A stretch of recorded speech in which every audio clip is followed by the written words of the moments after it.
Being honest, getting real. Are businesses going far enough, or is greenwashing becoming the norm? Well, here today, we're talking with Paula Kensington, who has over 30 years experience as a CFO and runs her own consulting group, PK Advisory, where she helps CFOs and CEOs grapple with the day-to-day complexities involved in balancing profitability and purpose. Paula, there's been a lot of discussion in the media regarding greenwashing recently, where companies appear to tick all the boxes on paper, but are just literally fudging the books. What's your view of this, and how common is it? Yeah, thanks, Deb. It kind of worries me because there's big entities, big companies out there, big global companies that are now being accused of doing this. And when I'm reading in my research for thinking about how to do better business, these companies are still there on a pedestal saying that these companies are doing the right thing. Yet we know now that, some of these companies are potentially not doing the right thing. So it does worry me that that we're kind of having that tick box exercise. And in some ways, I think some of the early starters, some of the early adopters, potentially, have been sort of playing on the surface. And what I mean by that is looking at what some of the small things they can do, or maybe not so small, but what things can they do and still churn out, the profitable returns that the stock market and the shareholders were expecting, rather than going like really deep in their business and working out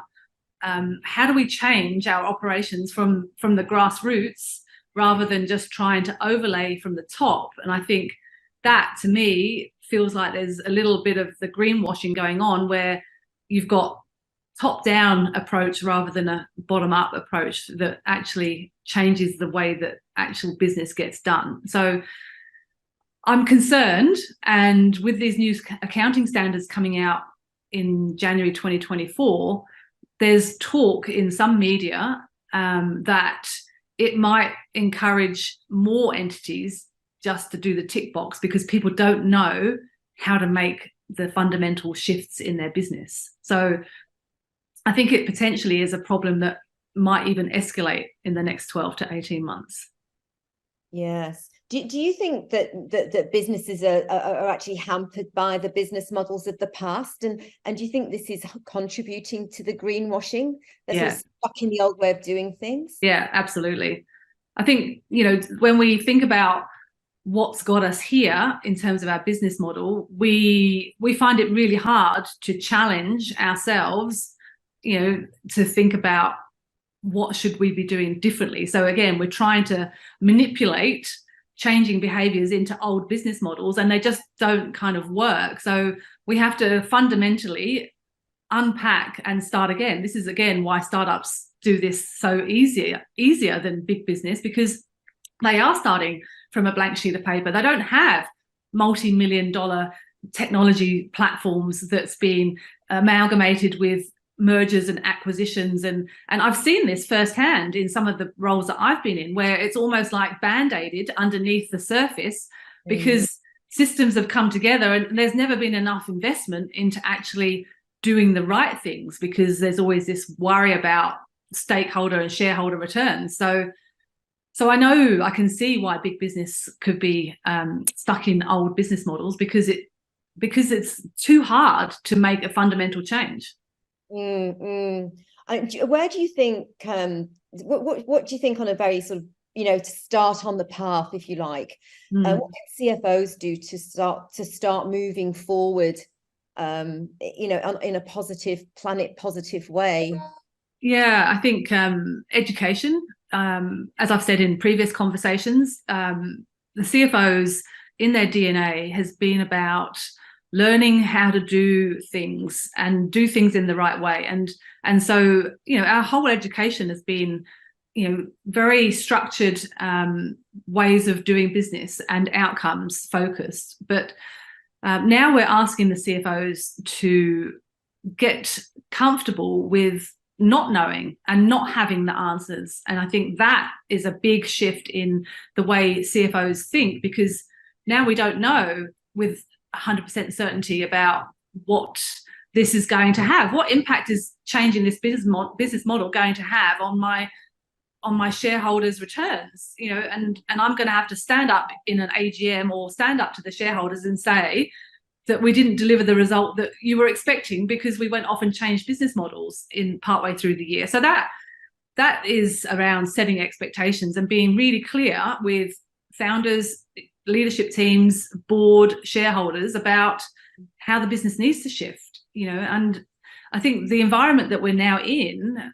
all of those stakeholders should have an appreciation of the planet and that we need to do better for the planet. Otherwise, we won't have a future business to even worry about. So, yeah, I think how do CFOs get on the pathway? It's about educating yourself and being part of a community where we're challenging our thinking in a safe environment, hearing from others. What are other businesses doing? That's why I set up CFO Conversations, to have these conversations. And I've got round tables as well. So nearly every month I'm having, a 90-minute round table with CFOs where we talk about the challenges of new business models. What are you doing? What are the KPIs that are not linked to financial outcomes? All of these conversations are really rich conversations where we learn from each other. Yes, so that's where we can start, I think. Yes, and actually sort of, yes, knowledge sharing can be so powerful, can't it? And I mean, when you're talking to people, who's doing it well? Who's made some positive impact here? Yeah, there's some local businesses. I say local, if I use the example Brambles, which is ASX listed, but very much global with 12,000 employees over 60 countries. They're starting to move into that circular economy and regenerative business. So it feels like they're starting to do things differently and things better. And I've seen a few entities in the UK where they're starting to think about the impact that they're having on the communities in which their business is at. So I think there are pockets of companies doing it well. But then there are the larger businesses that we can all follow in the media. If we just actually have an interest, I think we have to have motivation to be able to do this and have the interest to be able to do that and have the time to go and do the research. So again, that's probably why some of the green papers that I've written is I've been doing that research and pulling it all together so that a CFO can spend an hour reading it rather than an hour trying to get lost in different rabbit holes. Yes, of course. So in a nutshell, then, it's working together, knowledge sharing, and making small first steps. And there's not much time to waste now, is there, as well? No. We know that we're running out of time. One thing that we don't have is time. And one thing that we do know is that change is the new normal. And we hear lots of people saying that.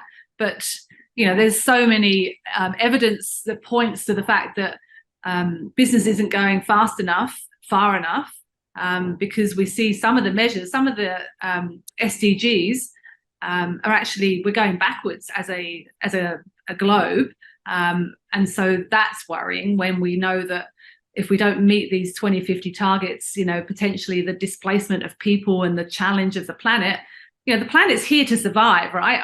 The planet is going to survive. It's whether humanity has actually got the conditions that is going to support our survival. It's not about the planet's survival, it's our survival. So as business leaders, we have the ability to influence and have impact on not just the people that we're working with and the products that or the services that we create. We have impact on the communities in which we operate, on the country that we operate. Even globally we have impact. So again, business is here for service of humanity.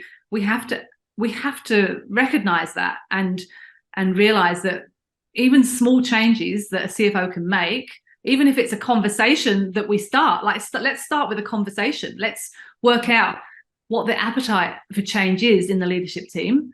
That's a good place to start. Yes, exactly. Wow, very interesting subject to unpack here today, Paula. Thank you so much. If you would like to know more, and see what you can do to make some planet positive changes, then hop on to Paula's website, www.paulakensinger.com. pkadvisory.com.au, and you can download Paula's green paper, and there's another one about to be published as well. Thank you. Thanks, Deb.